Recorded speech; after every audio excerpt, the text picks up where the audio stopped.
नंदुरबार जिल्ह्यातील दक्षिण काशी म्हणून प्रसिद्ध असलेल्या प्रकाशा तीर्थक्षेत्राच्या सर्वांगीण विकासासाठी तयार करण्यात आलेला 117 कोटी रुपयांचा विकास आराखडा राज्याचे मुख्यमंत्री देवेंद्र फडणवीस यांच्याकडे मंजुरीसाठी सादर करण्यात आला असून आगामी सिंहस्थ कुंभमेळ्याच्या पार्श्वभूमीवर विकास कामांना गती देण्याचे प्रयत्न सुरू असल्याची माहिती राज्याचे वैद्यकीय शिक्षण व विशेष सहाय्य मंत्री तथा जिल्ह्याचे पालकमंत्री हसन मुश्रीफ यांनी दिली।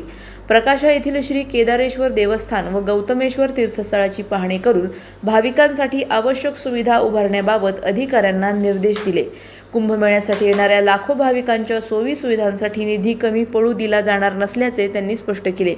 मुख्य निधी मंजूर होईपर्यंत जिल्हा नियोजन समितीमधून तात्पुरत्या सुविधा उपलब्ध करून देण्याचे आदेशही त्यांनी दिले।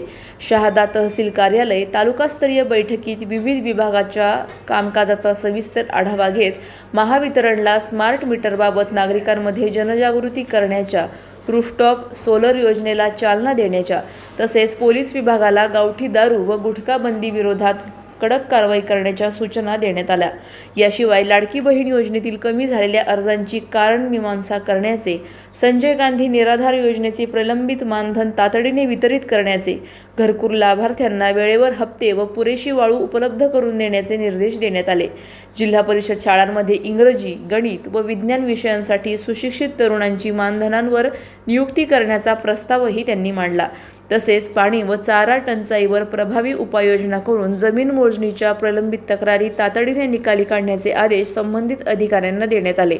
बैठकीस जिल्हाधिकारी डॉक्टर मिताली सेठी, माजी खासदार डॉक्टर हिना गावित, जिल्हा परिषदेचे मुख्य कार्यकारी अधिकारी नमन गोयल, माजी जिल्हा परिषद उपाध्यक्ष रामचंद्र पाटील, प्रकाशा ग्रामपंचायतीचे सरपंच तसेच विविध विभागांचे वरिष्ठ अधिकारी उपस्थित होते। सलाउद्दीन लोहार, नंदुरबार, न्यूज 24।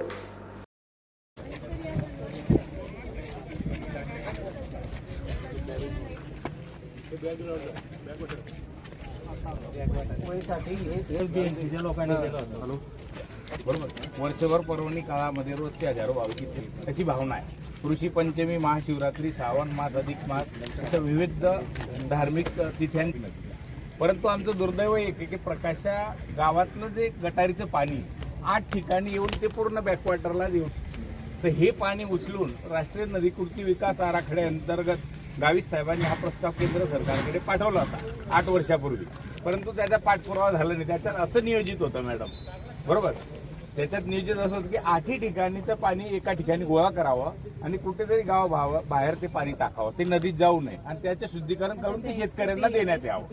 होतं काय सर की 8 पॉट असे आहेत की 8 ठिकाणी गटारीचं पाणी येतं आणि नेमकं ते घाटाजवळ लोक आंघोळ करतात।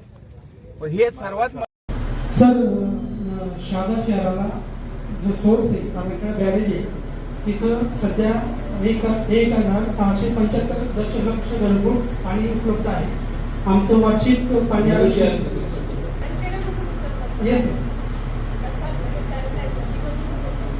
आणि आमचं पाणी आरक्षण 7 दशलक्ष घनमीटर ते पाण्याची काही टंचाई नाही। आम्हाला ऑगस्ट एंडपर्यंत सध्या पाणी टंचाई नाही, 1 दिवसाला पाणी। एक शहादाला आणि एक गडगावला सध्या तिथे जवळजवळ 2.5 लाख रुपये अस्तित्वात आहेत आणि आम्ही सगळ्यांना सध्या ती सवलतीच्या दरामध्ये देतो। इथे प्रामुख्याने शेतकऱ्यांच्या वाहनावरचे लागवड। सर शहादा एसडीपीओ मध्ये 4 पुरुष आहेत सर, शहादा, सारकाळा, मसावा आणि धडगाव। शहादा आणि धडगाव तालुक्यात ठिकाणी सर पी आहे 20 गाव आहेत, सारखेडच्या अंदर 10 गाव आहेत, मसावा 2 वनवरी सर 277 गाव आहेत। शहादामध्ये 76 ग्राईन काय सांगा, ग्राईनची संख्या काय अवैध दारू जास्त आहे? नाही सर, गांजाचं प्रमाण एवढं नाही सर, पहाडी भागात थोडंसं आहे। अवैध दारूचं आता सर मसाला आपण एक रेड केली 1.5 कोटीची दारू मागच्या आठवड्यात जप्त केली।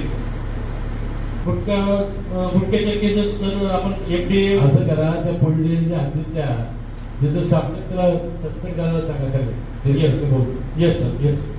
गावठी दारू, गुटखा सर कडक बंद करा। येस गांजा, येस सर।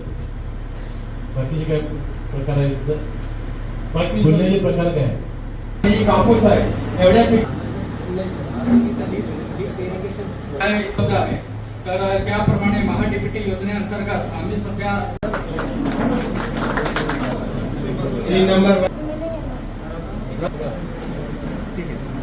पालकमंत्री महोदय या ठिकाणी येऊन आपण मुख्य कार्यकारी अधिकारी महोदय अशाच घडामोडींचा आढावा घेण्यासाठी आजच आपल्या YouTube चॅनलला सबस्क्राईब करा.